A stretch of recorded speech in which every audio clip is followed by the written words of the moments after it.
জয় গুরু। আগামী দিনে কি হবে কে বা জানে। কয়েকদিন আগে এসেছে আমার এই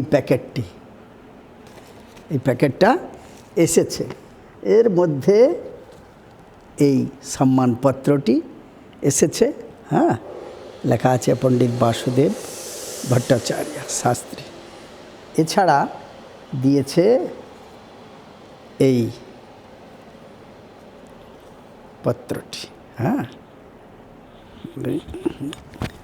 উপস্থিত হতে পারেনি অনুষ্ঠানে, কিন্তু তারা পাঠিয়ে দিয়েছে। গোল্ড মেডেলটা দিয়েছে। আর এই বইতে আমার একটি গল্প ছাপা হয়েছে। হ্যাঁ, এই সাহিত্য পত্রিকা কল্পতরু, এটা 1433-এর।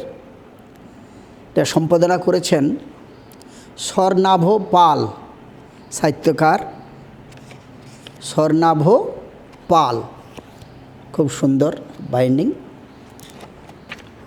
পিছন দিকটাও খুব সুন্দর করেছে। একটা অনুঋদ্ধি পাল বলে এই ছবি এঁকেছে।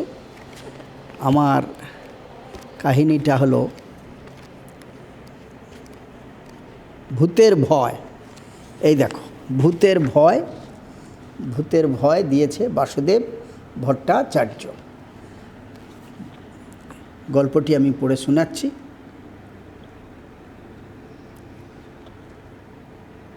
শীতকালে রোদে বসে রান্না করা, খাওয়া এবং গল্প করা খুব মজার। সেই রকম এক শীতের সকালে বাড়ি থেকে একটু দূরে কাঠ জ্বালানি দিয়ে রান্না করছিল বাড়ুজ্য বাড়ির বড় বৌমা শ্রাবন্তী। মনের আনন্দে এবং ছেলেদের সহযোগিতায় বেশ কয়েকদিন রান্না করছে। রোদে বসে পুরো পরিবার মিলে মহানন্দে খাচ্ছে। একদিন এক সাধু বেশি ভণ্ড এলো, শ্রাবন্তীকে ডাক দিল, এদিকে আয় মা, ভূত ভবিষ্যৎ বলে দেবো। শ্রাবন্তী বলে, আমার এখন শোনার সময় নেই, রান্নার সব জোগাড় করে ওখানে রেখে এসেছি। তাছাড়া উনুন ধরিয়ে ফেলেছি, ইচ্ছা থাকলেও উপায় নেই। তবে আমার শ্বশুর মহাশয় একটি শ্লোক বলতেন, অতিথির যস্য ভগ্নাশ গৃহাৎ প্রতি নিবর্ততে। আরও অনেক কিছু। অর্থ হলো অতিথিকে কিছু না দিয়ে তাড়াতে নেই। ওদিকে স্বামী বলছে টাকা পয়সা দেবে না, শাশুড়ি বলতেন খালি চাল দিতে নেই।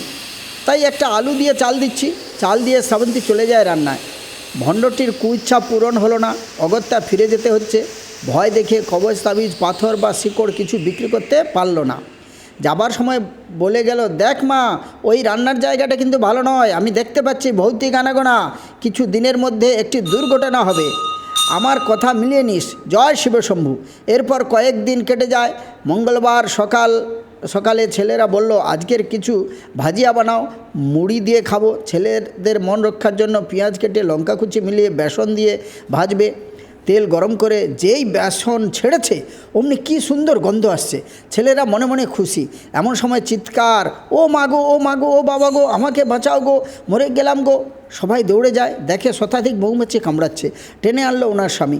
ওনাকে উঠতে সময় দিচ্ছিল না। বহু লোকজন জড়ো হয়, ঘর পর্যন্ত মৌমাছিরা আসছে। সকলে ভয় পাচ্ছে। আশ্চর্যের বিষয়, আর কাউকে কামড়ায় না। বিভিন্ন টোটকায় কাজ হলো না। একটি একটি করে মৌমাছি বের করা হলো। কেউ বলে হাসপাতালে নিয়ে যাও। ওনার স্বামী গোপালবাবু হোমিওপ্যাথি ডাক্তারকে ফোন করলেন। তিনি ঔষধ পাঠালো, বললে 2 ঘন্টার মধ্যে কমবে। খুব মাথার যন্ত্রণায় চিৎকার করছিল। ভগবানের কৃপায় যন্ত্রণা এবং ফোলা কমতে শুরু করে। 2 দিন মাথা ভার হয়েছিল। শ্রাবন্তী দেবী বলে, আমি আর কখনো বাইরে রান্না করব না, ওখানে ভূত প্রেত যাতায়াত করে। সাধু বাবা বলে গিয়েছিল কয়েকদিনের মধ্যে বিপদ ঘটবে। শনি মঙ্গলবার ভূত প্রেতের দিন। গোপালবাবু বলে, ওখানে রান্না করতে হবে না, শুধু মন থেকে এই কথা বের করে দাও যে ওটা ভূতের জন্য হয়েছে। কিছুটা দূরে মৌচাক ছিল, ওদের কাছে, বিশেষ করে রানীর কাছে গন্ধ গিয়েছিল। সে আগুনের থেকে বিপদ ভেবে এদের পাঠিয়েছিল। ওরা প্রাণ দিয়ে রক্ষা করে গেল। যারা কামড়েছিল বা এসেছিল তারা সবাই মরেছে। পরে দেখো, কয়েকটি আগুনে পুড়ে মরেছে, কয়েকটি গরম তেলে পড়ে মরেছে। এখানে কোনো ভূত নেই।